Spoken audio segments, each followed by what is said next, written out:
Всем привет, достар! Осылай әжуа құрмасын өсіретін боламыз. Мен сияқты жасайтын болсақ, сізде әжуа құрмасы пальма болып кәдімгідей әдемі болып өсетін болады.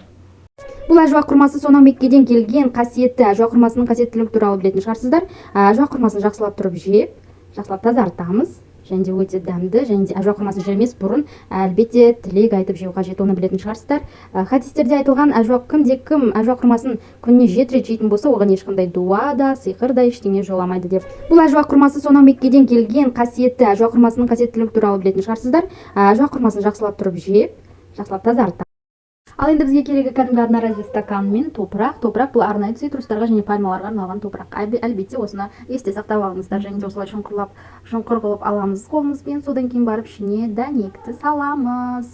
Осылайша дәнегімізді әдемілеп топыраққа орналастырамыз. Жақсылап бекітеміз. Ал достар, енді дәнекті орналастырып болғаннан кейін бұны үстінен немесе салафанмен, болмаса бутылканың төбесіндегісімен осылай жауып қоямыз. Достар, қараңдаршы, менде қандай әдемі құрманың пальмасы өсіп шықты, өте керемет. Мен сондай қуаныштымын, достар, өте әдемі және де өте қасиетті өсімдік құрма.